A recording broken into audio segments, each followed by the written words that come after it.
On a tendance à présenter de plus en plus les Français comme étant une population autochtone, avec des Français de souche, qui descendraient d'une population gauloise en ligne droite d'il y a 2000 ans. Pourtant, ce qui est curieux, c'est qu'un groupe majoritaire n'a jamais besoin de se définir, parce qu'il se considère comme étant la norme. Il a tendance à définir les autres, mais il ne se définit pas lui-même. Je veux dire que les autres ont une ethnie, mais nous, non. C'est comme ça, par exemple, que Warner, dans les années 50, expliquait ce qu'étaient les Américains. Il expliquait que les Américains, c'était les natifs, blancs, qu'il appelait les Yankees, pardon, et les autres, c'était les ethnics. C'était qui? Les Afro-Américains, les personnes issues de l'immigration, limite les Amérindiens, et ainsi de suite. Mais alors finalement, on se pose la question, mais en France, ce sont qui les ethnics alors? Ce sont ceux qu'on maintient dans une altérité, ceux qu'on continue à voir comme étant étrangers ou ceux qu'on continue à qualifier comme étant différents.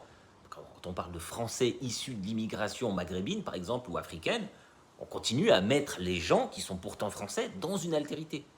Mais les ethniques, ce sont aussi ceux qui intériorisent ces discours-là.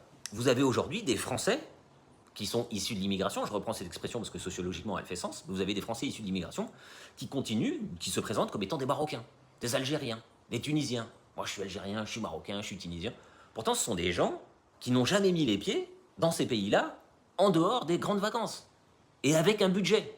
Budget qui leur permet de vivre, pas comme les populations locales, mais avec des moyens bien au-dessus.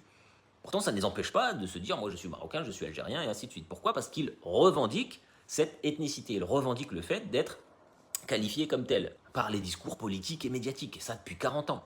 Est-ce qu'on entend parler d'Espagnols, de Français issus de l'immigration espagnole? Non. Est-ce qu'on entend parler de Français issus de l'immigration italienne? Non. Et maintenant, on voit de plus en plus les Français présentés comme un groupe ethnique. Mais pourquoi? Eh bien parce que ça permet de revendiquer des discriminations. Ça permet de dire ici on est minoritaire. Ça permet de dire on est discriminé. Ça permet de dire qu'on se sent menacé. Par qui? Par ceux qu'on a réduits à l'état de groupe ethnique.